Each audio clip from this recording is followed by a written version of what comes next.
Alors bonjour et bienvenue à cette capsule de réflexion, cette pensée du jour en ce beau vendredi 29 mai. Notre réflexion aujourd'hui se portera à partir d'un texte qu'on peut lire aujourd'hui dans notre programme de lecture biblique. L'idée derrière ça, c'est encore de vous encourager à lire les Écritures et à trouver à travers le thème de chaque jour que vous lisez, le passage que vous lisez, une capsule, une pensée, quelque chose à continuer à réfléchir tout au long de la journée. C'est ça que ça veut dire, hein, méditer la parole de Dieu, continuer à réfléchir à ce que nous avons lu. Bon, cette introduction-là étant faite, j'aimerais donc vous parler aujourd'hui de la langue ou des paroles que nous prononçons, parce que c'est un signe de maturité spirituelle, c'est un bon fruit à porter dans la vie que d'avoir des paroles édifiantes. Dans Jacques chapitre 3, verset 2, nous lisons « Chacun de nous commet des fautes de bien des manières.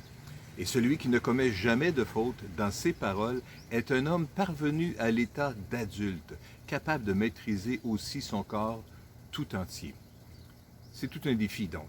Arriver à l'état d'adulte, c'est d'être capable de contrôler ce qui sort de notre bouche.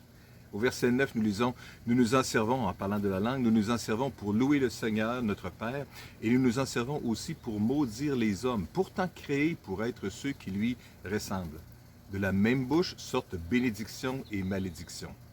Mes frères, il ne faut pas qu'il en soit ainsi. » Vous connaissez le passage, vous comprenez bien l'exhortation, et pourtant, on lutte avec cette réalité-là aussi, de qu'est-ce qui sort de ma bouche, ou qu'est-ce qui ne devrait pas sortir de ma bouche, ou qu'est-ce qui devrait, au contraire, sortir de ma bouche.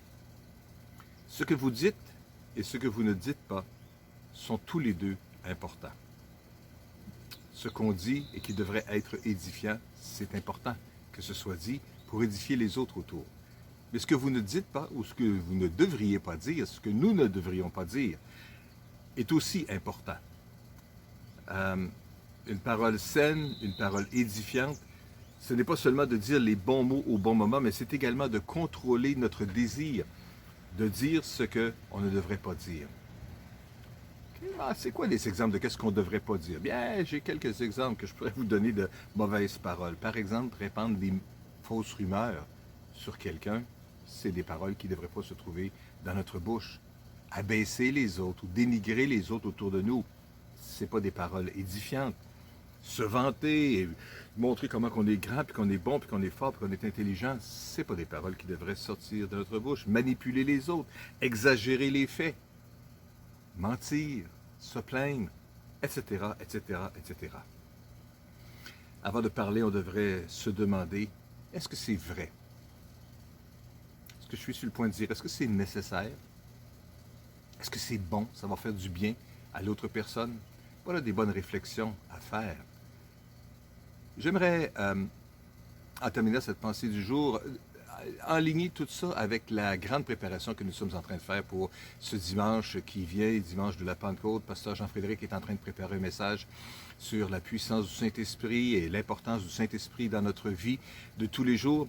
Vous savez, lorsqu'on est rempli du Saint-Esprit, le signe initial, l'évidence initiale que nous sommes remplis du Saint-Esprit, c'est qu'on se met à parler en d'autres langues. Quand on ne sait pas quoi dire, on peut toujours bien parler en langue.